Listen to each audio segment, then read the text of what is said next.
So, I wanna bring a problem to attention, and then I wanna see where you guys are at with it mentally. Yeah. Right? Because I contest. I don't know if that's the right word, but I think propose is maybe a better word here.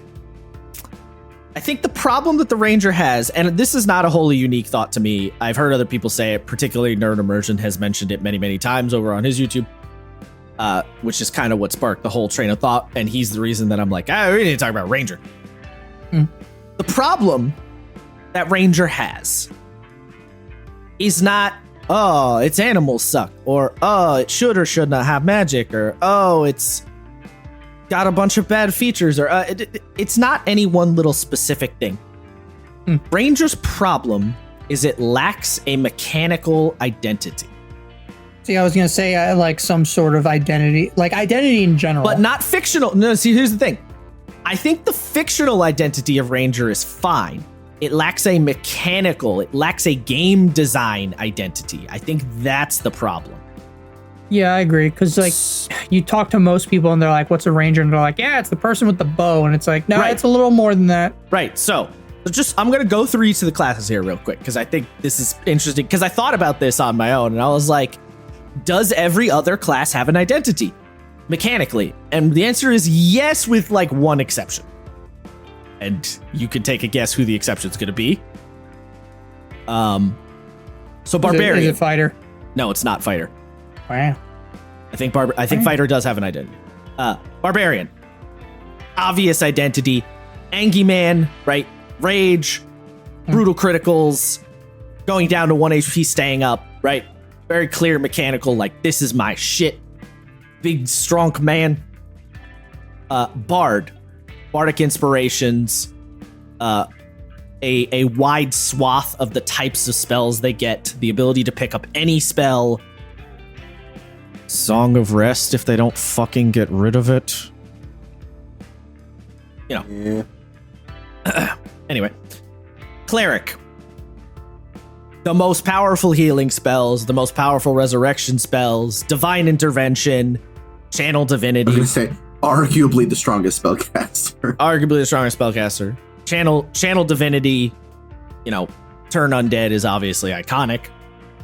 Druid. Wild shape. Some of the nature specific spells. A lot of sort of interesting interactions in terms of like proficiencies and the different spell combos they get, and then they get weird spells like produce flame and shit like that. I also think Druid has particularly diverse and interesting subclasses. Fighter, your dude who does it all. Any weapon you want, go for it, chief. Also, here's a bucket load of feats to really fucking sell that bitch home. Also a certain amount of like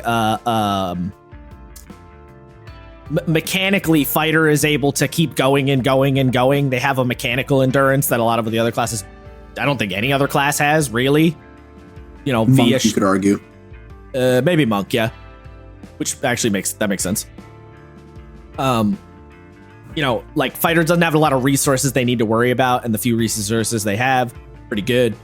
And particularly there's a lot of Fighter subclasses where it's like, yeah, I just get a bunch of uses of this thing that make me Chad. And stuff like Second Wind, obviously, and Action Surge. Monk, key points, whether you think they're well designed or not, whatever, that's a whole other topic. But like, key points are a very good mechanical identity. They give you all these different sort of ways to utilize them, which is fun. Paladin, there's a reason everybody loves Paladin. Mechanically, it's so clear. Smite, auras, capstones, lay on hands. There's so many things that make Paladin. It's just like, come on. Then we get to Rogue, who, much like Paladin, there's a reason everybody loves Rogue. Bunch of expertise, sneak attack, the way their subclasses can change and mess with their sneak attacks, reliable talent, slippery mind. I mean, yeah, come on. Paladin and Rogue, I would say mechanically are probably the most unique, the most not unique. What's the word I'm looking for? Clear cut. Yeah, they have the most clear mechanical design to them. Like they knew what they wanted those two classes to be. Yeah. Then we get to the one that I think is a little closer to Ranger in that it has some identity problems. Sorcerer. I think Sorcerer has a little bit of an identity issue. Like, yeah, they have meta magic. It's like kind of it though. Everything else Sorcerer does, Wizard kind of does. And some better. of and sometimes better. And some of the subclasses help Sorcerer out more than others. But they feel a little unclear mechanically as to why you would play a Sorcerer over a Wizard, which is why in the 2024 playtest, right, we're getting more Sorcerer unique stuff, like the Sorcerer's Rage ability, which isn't called Rage, I forget what they called it. But basically, the Sorcerer has their own little mini magical rage, which is good. I like that. They also had the mini Wish thing, which I thought was a good idea. They took that away, which I'm annoyed about, but whatever. The point is they're looking at Sorcerer and seeing that it has a bit of an identity problem, so they're trying to, like, figure it out. Warlock, I mean, come on. Warlock is the most customizable class. Basically, right? I mean, Eldritch Invocations and Pacts are so good. Yeah, I think They fucking- besides Battle Master, yeah, you're probably looking at fucking Warlock. Sure, yeah. Warlock. I would say they're yeah. the most customizable spellcaster, pretty much bar none. Oh yeah, Spellcaster Yeah. for sure. Okay.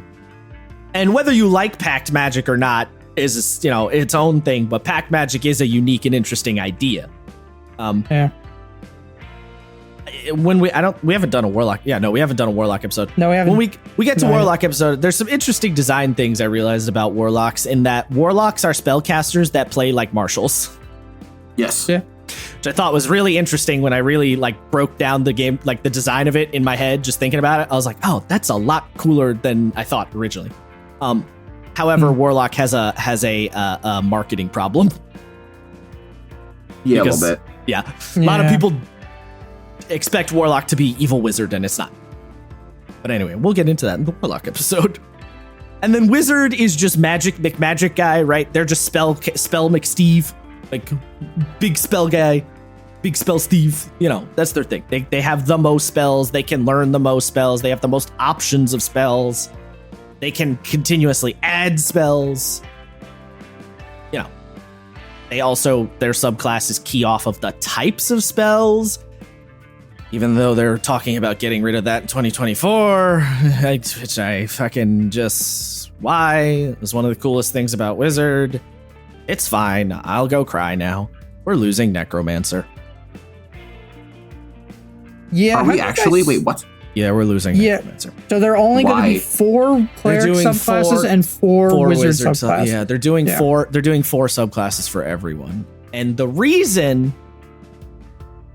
Yeah, I'll say as you maybe should go listen to like their most recent video about playtest number 8 because Jeremy Yeah. Crawford gets into it. But basically, from what I can remember, their reasoning is kind of interesting in that they want to have 4 subclasses that are opposite dichotomies to each other. So, like the example Jeremy gave was Wild Magic Sorcerer versus Clockwork Sorcerer.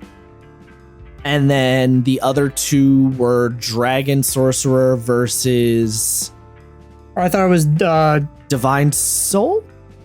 no, I thought it was the Or- evoker versus the Well, that's for Wizard. right. Well, I'm just saying as the examples because I don't think he mentioned Didn't he say the other something else about sorcerer. Sorcerer? Maybe he didn't. But yeah, Yeah. Evoker versus Abjurer was the other one he referenced. Yeah. So they're talking about having these sort of dichotomies so that picking a subclass feels a little more like Wait, clear. Conjurer's still there, right? Nope. I don't think so. Nope. It's, Alright, cool, so I'm just gonna it's the kill other myself. 2 I'll see y'all are divinity or divination and illusion. illusionist. Yeah. Cool, it's good to know. I'm So killing we're myself. losing, Good to know, yeah, guys. conjuration, I know. enchanter. We're losing and Conjurer, Enchanter, and Necromancer. Yep. Which, It's okay, Isaiah. You're losing your favorite. I'm losing my favorite. It's fine. The Abjure is still there, so I win. Yeah, lucky Yay. you, Matt. Kill yourself. Anyway, and then lastly, Artificer. I mean, Artificer, I think, much like Rogue and Paladin, it's very clear, like, what it does and what you want it to do. Yeah. The infusions are super unique. The extra magic literally- items. It's literally what? It's if you want to play a rogue, but a rogue warlock. You want the like skill jockey of rogue, but the hyper customability of warlock. Oh, you mean mechanically? Yeah. Yes. Okay. Yes, I get what you're saying. I thought you meant. I was thinking fictionally for a minute. I'm like, I don't know if that makes sense to it. But yeah, mechanically, yes. Mechanically, Just do an Artificer Rogue Warlock multi-class forehead. God, break the game. That sounds Terrible. Awful. Yeah, that sounds really dumb. 4 skills out of the 6. It also sounds dumb. Like, nah, I'm good. Yeah. Well, no, it's okay. It could be sick, right? If your patron is Mechanus and you're a battlesmith, that would be fucking cool. Ooh. But then how do you get Rogue in there? You need more skills. Sure, I guess. I don't know. You just do a level 1 dip. I could see that argument. That's I it. could see what you just said for Warlock Artificer combo for sure. That could be cool. Yeah. So all the classes, I feel like the mechanical identity is clear. And then we get to Ranger. So let's really, what is Ranger's mechanical identity? It's the Charlie Day meme of like, what do now, Ranger? Yeah, right. So what you're probably going to think of is, okay, favored enemy and natural explorer. To which I would say, that would be true if they didn't suck ass. Yeah. Absolutely, favored enemy and natural explorer have the potential to be a mechanical identity, but they suck so fucking hard that they aren't. They're just not useful. They're just not. Yeah, I mean, we know what the real reason why you're playing Ranger is. It's Hunter's Mark. Let's come on. So that's Let's the not other sugarcoat one. it. I'm not So going to here's the thing. sugarcoat it. Favorite foe, yeah. This is the other. No, that's not Hunter's Mark, Matt. That's a different thing. No, read it. Read favorite foe. It's Hunter's Mark, Right. but now a skill. Now as an a ability. skill as opposed to a spell. I mean, yes, I know what you mean, but Yeah. it's not. Isaiah, I was assuming literally meant the spell. Yeah. Yeah. Here's the thing. Here's the problem. Because I have heard people say that, well, Ranger has Hunter's Mark. All right, first of all, Paladin can get Hunter's Mark. Let's not forget that. All right. Let's not forget that. I forget which Paladin. I think it's Vengeance. But Josh, one I of the think you mean, Paladins. let's not sugarcoat it. Yeah, let's not sugarcoat it. Paladin gets fucking Hunter's Mark. So I don't know if we could use Hunter's Mark as an argument. Because let's not forget, like, so, okay, and then you're going to be like, you know, because some people will be like, oh, Warlock has Eldritch Blast. And be like, yeah, cool. Do any subclasses give any other classes Eldritch Blast? No. Hunter's Mark, however, gets handed out like candy. So, you can't use that argument. Here's the other problem. If you're going to tell me Hunter's Mark is the Ranger's identity, are you also going to tell me Hex is the Warlock's identity? Because Hex is effectively the same thing as Hunter's Mark, mechanically, like design-wise. So you're going to tell me Hex is Warlock's identity? No! Oh, Wizards tried. We remember. Yeah, that's true. Wizards try. Wizards can suck my nuts, because Hex is boring-ass spell anyway, as much Remember like Hunter's when Mark. Wizards of the Coast said Pack Magic was too bland and made the Warlock ununique? Pepperidge Farm remembers. That's not. They didn't say Pact Magic was too bland. They said people wanted a way to use their spells more often, so they took out. But they also literally said Pack Magic was not a unique enough feature, and they wanted to make Warlocks more unique by taking away Pack Magic. I would say if Pact Magic was the only thing Warlocks had, I would agree it's not a unique enough feature. But Warlocks have other crap, so it's fine. You know what I mean? Like if it was just Pact Magic, I would agree it's not. But with the invocations and the pact boons and everything, different story. So then we go back and we're like, okay, so if it's not favored enemy, it's not Natural Explorer, it's not Hunter's Mark, what else does Ranger have?